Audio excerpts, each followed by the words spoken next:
বর্তমান যুগে প্রত্যেকের হাতে স্মার্টফোন রয়েছে এবং স্মার্টফোন থাকার কারণে আমরা প্রত্যেকেই বর্তমানে খুব স্মার্ট হয়ে গেছি। কিন্তু স্মার্ট হওয়ার সঙ্গে সঙ্গে আমরা কি কোথাও রেসপন্সিবল হয়েছি বা আমাদের কোথাও রেসপন্সিবিলিটির কমতি রয়েছে?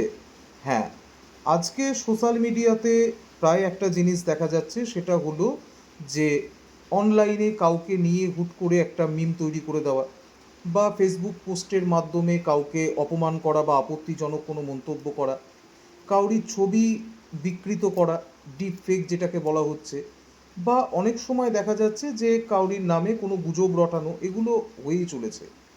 আজকে এরকম যদি ঘটনা তোমার সঙ্গে ঘটে থাকে, তাহলে একজন সাধারণ নাগরিক হিসাবে, as a concern citizen of India হিসাবে, তোমার কি কি অধিকার রয়েছে, তুমি কোন কোন আইনি অধিকার তোমার রয়েছে, তুমি পেতে পারো এটা প্রতিকারের জন্য, সেই বিষয়ে আজ আমি আলোচনা করব।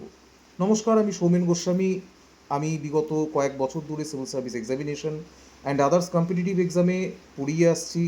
Indian polity constitution, IR and Indian economy history দীর্ঘদিন পড়ানোর সুবাদে আমার মনে হয়েছে যে বর্তমান যুগে যা পরিস্থিতি, তাতে মানুষের মধ্যে রাজনৈতিক, সামাজিক এবং বিশেষ করে আইনি সচেতনতা বৃদ্ধি করা দরকার। এই আইনি সচেতনতা বৃদ্ধি করার আমার মূল উদ্দেশ্যই হলো যাতে জনজীবনকে মানুষের স্বাভাবিক এবং সচ্ছলভাবে তারা কাটাতে পারে। কোনো রকম যদি এরকম সমস্যায় কেউ পড়ে যে সোশ্যাল মিডিয়ায় মানহানি বা অন্য কোনো রকম দেখা যাচ্ছে যে কোনো ফেসবুক স্ট্যাটাসের মাধ্যমে কাউকে আপত্তিকর মন্তব্য করা, তো এরকম হলে তুমি কি পদক্ষেপ নিতে পারো, একজন সাধারণ নাগরিক হিসাবে তোমার কি অধিকার রয়েছে, সেই বিষয়ে আজ আমি আলোচনা করব।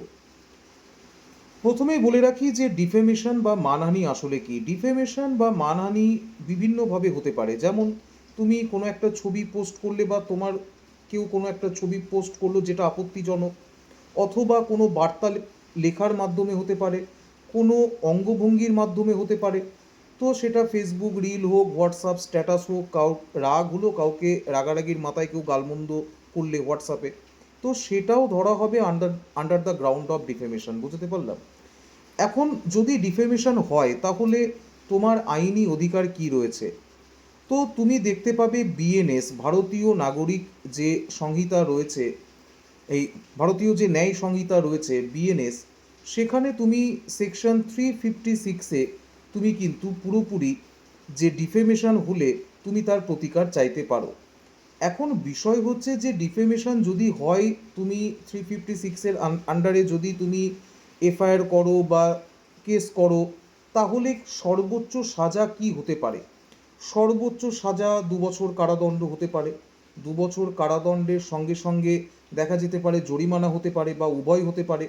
আর আগে যেটা আইপিসিতে ছিল না, এখন যেটা বিএনএস অ্যাক্টে যুক্ত করা হয়েছে, সেটা হলো যে কমিউনিটি সার্ভিস। তো ব্যাপার হচ্ছে যে আদালত তোমাকে বলতে পারে যে তুমি ফেসবুক পোস্টে কোনো কিছুর মাধ্যমে কাউরির ডিফেমেশন করেছো বা কোনো কুরুচিকর মন্তব্য করেছো যাতে কাউরির মানহানি হয়েছে বা তোমার সঙ্গে এরকম ঘটেছে, তাহলে তাকে আদালত বলতে পারে যে তুমি কমিউনিটি সার্ভিস প্রোভাইড করো। এটা নতুন অ্যাক্টে কিন্তু যুক্ত করা হয়েছে। এখন কমিউনিটি সার্ভিস বলতে তোমাকে আদালত বলতে পারে তুমি ট্রাফিক আইন সামলাও, বোঝাতে পারলাম না, হাসপাতাল পরিষ্কার করো। তো বিভিন্ন কমিউনিটি সার্ভিস কিন্তু এর মধ্যে অ্যাড করা হয়েছে। এখন বিষয় হচ্ছে যে যদি এরকম সিচুয়েশন ঘটে, ডিফেমেশন ঘটে, তাহলে আমি আইনি অধিকার কি কি পাবো। আইনি অধিকারের ক্ষেত্রে তোমাকে মনে রাখতে হবে যে তুমি দুটোভাবে এর প্রতিকার করতে পারো। একটা হচ্ছে ক্রিমিনাল, তুমি প্রসিডিংস করতে পারো, আর একটা হচ্ছে তুমি সিভিল প্রসিডিংস করতে পারো। তো ক্রিমিনালের ক্ষেত্রে তুমি কি করবে, তুমি ক্রিমিনাল বা সিভিল যাই করো তার আগে তোমার উচিত একজন অভিজ্ঞ আইনজীবী যিনি রয়েছেন, আইনজ্ঞ যিনি রয়েছেন, তার সঙ্গে আলোচনা করা এবং একজন লিগ্যাল অ্যাডভাইজার বা অ্যাডভোকেটের পরামর্শে প্রথমে সেই ব্যক্তিকে একটা নোটিশ পাঠানো। সেই নোটিশে 15 দিন বা 30 দিনের টাইম দেওয়া। তাতে সে যদি ক্ষমা প্রার্থনা করে, তাহলে কেস তো সেখানেই মিটে গেল। আর যদি না করে, তাহলে পরবর্তীকালে তুমি প্রসিডিংস করতে পারো। প্রথমে আসি ক্রিমিনালের ক্ষেত্রে। ধরো এমন কোনো মন্তব্য করেছে বা এমন কোনো মানহানিকর ঘটনা ঘটেছে যে ক্ষেত্রে তোমার মনে হচ্ছে যে ক্রিমিনাল প্রসিডিংস করা দরকার। তো ক্রিমিনাল প্রসিডিংস করতে গেলে তোমাকে কি করতে হবে, তোমাকে সবার আগে পুলিশের কাছে যেতে হবে। তো পুলিশের কাছে গেলে পুলিশ তোমার এফআইআর নাও নিতে পারে। বোঝাতে পারলাম না? তো পুলিশ যদি তোমার এফআইআর না নেয়, কেন নেবে না? কারণ এটা কগনিজেবল অফেন্স নয়, এটা হচ্ছে অআমলযোগ্য অপরাধ। তো সেক্ষেত্রে পুলিশ তোমাকে এনসিআর কেটে ছেড়ে দেবে। বোঝাতে পারলাম না?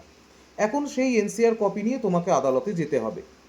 এইবার আদালতে যখন যাবে তো বিএনএসএস যে নিউ অ্যাক্ট 2023 রয়েছে, ভারতীয় নাগরিক সুরক্ষা সংহিতা 2023, সেখানে সেকশন যে 223 সেই অনুসারে কি করতে পারবে? ম্যাজিস্ট্রেট প্রথমে তোমার বক্তব্য শুনবে, শোনার পর তোমার যদি সাক্ষী থেকে থাকে সেই সাক্ষীর যে জবানবন্দি সেটা নেওয়া হবে, এবং তুমি যে এভিডেন্স কালেক্ট করেছো, স্ক্রিনশট হয়ে গেল, হয়তো তোমাকে হোয়াটসঅ্যাপ স্ট্যাটাসে বা ফেসবুকে বা অন্য কোনো সমাজ মাধ্যমে বা অন্য কোনো ডিজিটাল মিডিয়ার মাধ্যমে তোমাকে হ্যারাসমেন্ট করা হয়েছে, তোমার ডিফেমেশন করা হয়েছে, তো তার যে এভিডেন্স রয়েছে সেটাকে তুমি কালেক্ট করে নেবে, স্ক্রিনশট এভিডেন্স হিসাবে এখন ধরা হয়।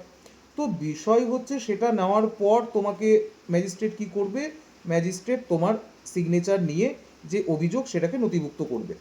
এখন নথিভুক্ত করার পর ম্যাজিস্ট্রেট সেকশন 226 বিএনএসএস অনুসারে ম্যাজিস্ট্রেট অনুসন্ধান করতে পারে যে তোমার যে অভিযোগ তার সত্যতা কতটা রয়েছে, বা যে ডিফেমেশনের অ্যালিগেশন গেছে তার সত্যতা কতটা রয়েছে।